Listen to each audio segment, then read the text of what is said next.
Money. Yeah, I remember when I was first coached my children, who are all young adults, to help them find work, and then to help them start their own companies. The idea of talking about money is like it's a big deal for people that are not accustomed to talking about money. And there's all kinds of emotion wrapped around that, like what you're worth and self-worth and self-loathing and confidence and anxiety and don't want to say the wrong thing at the wrong time and lose the opportunity. There's a lot of emotion packed into this conversation about money. And so when you're in a full-time job, you are negotiating salary. You might be negotiating bonuses or commissions or vested 401k contributions or what have you, equity, profit sharing. And then when you have your own company, it's pricing. How do I price my stuff? Is this too expensive? Is it not? Am I underselling myself? And it's the same conversation, right? The first thing you have to do is you have to understand what your value is, right? And then you have to really have a clear understanding of what it costs you to live every month to the standard to which you're accustomed. And then decide whether you have any areas in there where you can make movement and sacrifice, maybe some comforts for a period of time for a particular opportunity. And that's a conversation you have to have with yourself, before you go out and have it with someone else, and the other things that I like to share about money are, when do you talk about money? Well, you never talk about money unless someone else brings it up, right? The only exception to that rule would be if you're filling out an application online. I would suspect you're not doing that in person anymore, but and you come to a place, a box, a field that says, what are you looking for? And you cannot move forward with the application unless you put a number in there.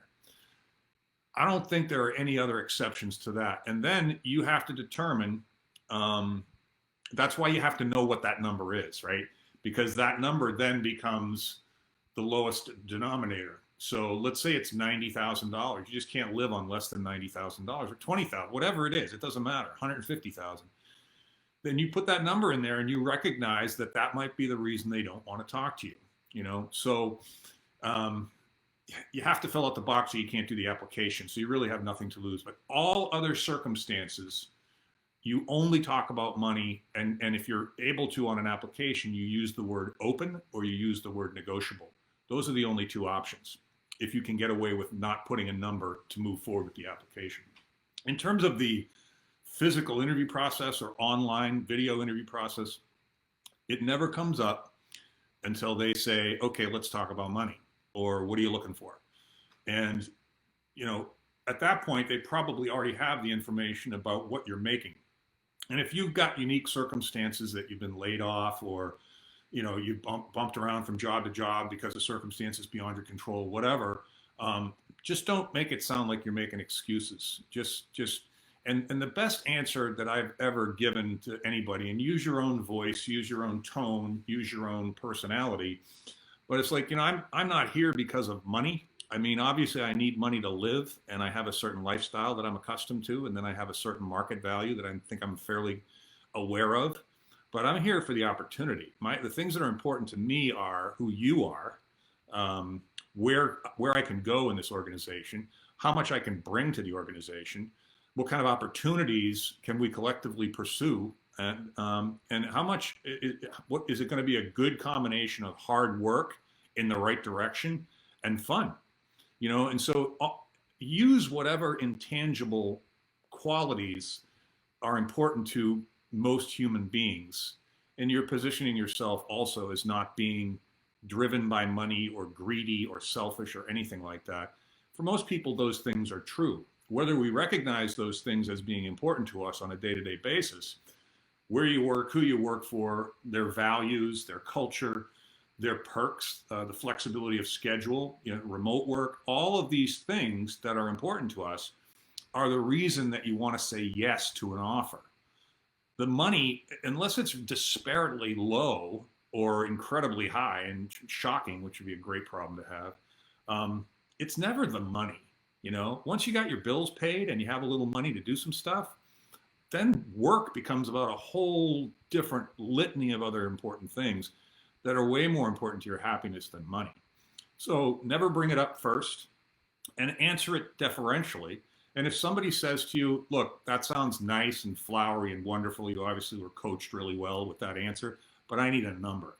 And I'm like, well, then if we don't have any more discovery, in other words, if you've answered all my questions and I've answered all your questions and we're ready to go, then I would have to say for a number, knowing the history, you have some information, you have some history with what it might be, then I would say, you know, I would need a minimum of say $75,000 for it to make sense for me and my family, and then start the conversation.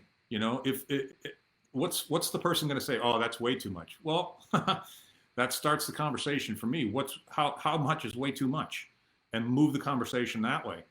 Oh yeah, no, 75. That should not be an issue. As a matter of fact, I think you're probably worth a little bit more than that. So money's not going to be an obstacle if we get to the offer stage. Doesn't sound like it. Doesn't sound like it. That's the way to talk about money. And on the pricing side for your services, what I always used to do is I want to be the most expensive and the best, because if the people I'm talking to are interested in the best, then they're much less likely to be concerned about cost. They're more interested in what the value proposition is. What will they get from paying this amount of money? So my margins were always higher than other people, and I had factual data to support why. It's like, you're paying for this proficiency. You're paying for, we're going to utilize far less of your time, which is very valuable. In return, you're not going to have to talk to 30 people. You're going to have to talk to 2 and then make a decision. Your life is going to be made exceedingly easier, and you're going to have a very productive resource faster, which will also either make you money or save you money, or you wouldn't be looking for that resource in the first place. Because every resource should either make you money or save you money, and preferably both. So money is not something to be concerned about. I did some videos. I got some video up on YouTube that talks about negotiation and how to prepare for interviews and what you need to know before you start your own business. It's good stuff. You know, it's not flashy videography, but the content's solid. So go take a look.